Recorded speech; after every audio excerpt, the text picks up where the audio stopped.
So I think that's everything that I wanted to say about this video. I think that you got to be careful when you start sitting there saying that you don't got to respect other people's beliefs, because, you know, like I said, all we got to do is look at history and look at what Joseph Stalin did. And it's not just him.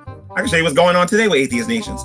Well, not atheist nations, but atheist leaders, and show you how they're acting right now. Statistically, there's a negative correlation between religiosity and what we typically think of as moral behavior. I'm sure most of you have seen the polls estimating the population of convicted felons as overwhelmingly religious, whereas the number of atheists in the prison population are always much lower than the percentage amongst free-roaming citizens. It is not possible that a significant number of these majorities were secretly atheists until they were arrested, and that they only converted to Christianity after indictment, but defenders of the faith have argued that. The factions of dominant religion typically have the highest crime rate, with special emphasis on hate crimes. That'll come up later. Religious people are more likely to condone the murder or torture of prisoners, where non-religious people are more likely to consider that morally wrong. But it gets worse. The most religious countries also have the highest murder rate, and the same is true of the most religious areas within the United States. The higher the religiosity of a given populace, the higher the murder rate. Secular nations show the opposite tendencies, where the less religious they are, the more peaceful they tend to be. Religious people still argue that the less religious we are, the less moral we are, and that the more we abandon faith, the more violent we become, with the murder rates going up all the time. But that's not what's happening. And it doesn't take much research to see that. I found this on Wikipedia in a minute. You know what I mean? And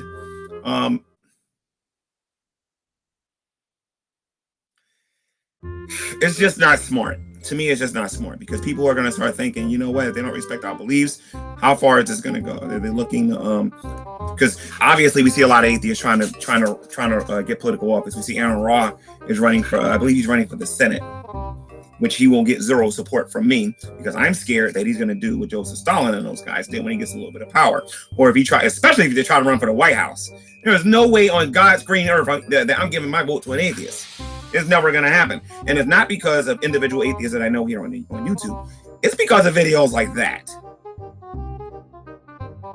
They have the power to write bills to say, okay, you can't read your Bible in public no more. You can't. No.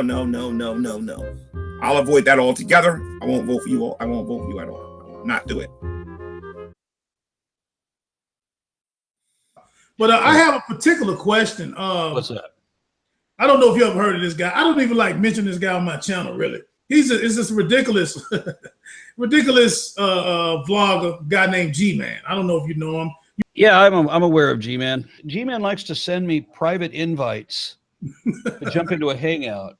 You know, at like, 12:30 in the morning, I'm getting a call. I'm supposed to, my phone's ringing. I'm supposed to answer, and it's G-Man. What's this asshole calling me at 12:30 at night for? He's a real piece of work, man, and that's really a fucking understatement. There's a question. Somebody asked me, Nestling asked me from the chat. G-Man said that he wouldn't vote for you when you was going. He said he wouldn't vote for you because he was afraid that Aron would do the same thing as Stalin. Now, people want to hear,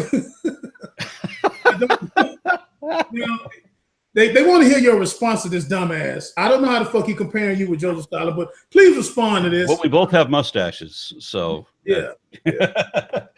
Yeah, well, see, I identify as a liberal because I care more about human rights than I do about corporate profits. Exactly. And I see people in my state bending over backwards for the big companies, and that's probably what I wanted to mention before, that I had my Jeff Sessions moment, and I don't recall what I wanted to say.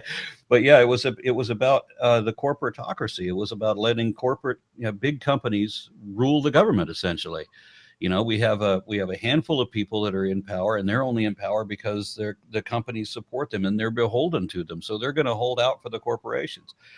That's not my position. That's a very right-wing position. I'm not saying that's what all right-wing people are, because you have to specify people. Just because I'm on the right doesn't mean I support corporations. Yeah, but everybody supports corporations is on the right. Figure that out. Exactly. So on the left, and you don't have to be all the way on the communist left, or that's the authoritarian side. I'm in the anti-authoritarian side, which would be more socialist, but I'm not socialist either. I've taken a battery of political tests. I'm kind of right there, just left of center a little bit.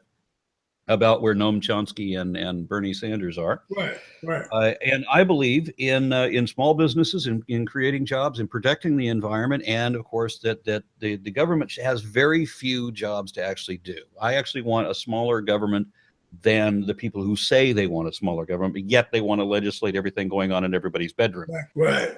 Exactly. So what happened to our freedom of speech? And to see, being an atheist activist, I'm all about the First Amendment. First Amendment, right. Yeah, something that Trump has actively worked against since even before he was elected. Right. He's against free speech. He's put in prohibitions against free speech. He's certainly against freedom of the press. He wants to demonize the press, and then he tried to issue fines against the press.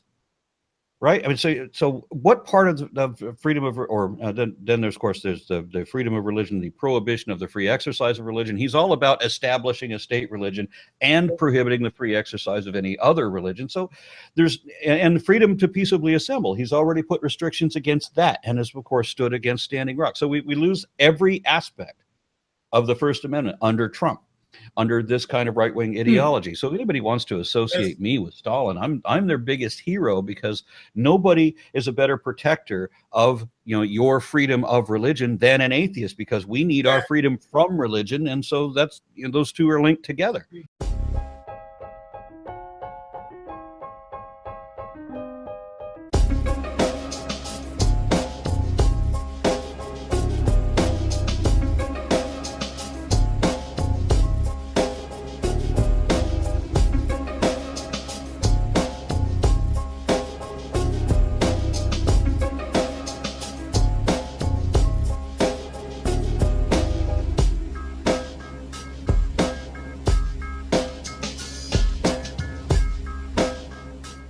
Atheists would never be able to do that because of the Establishment Clause. I never heard of that before. What's the Establishment Clause?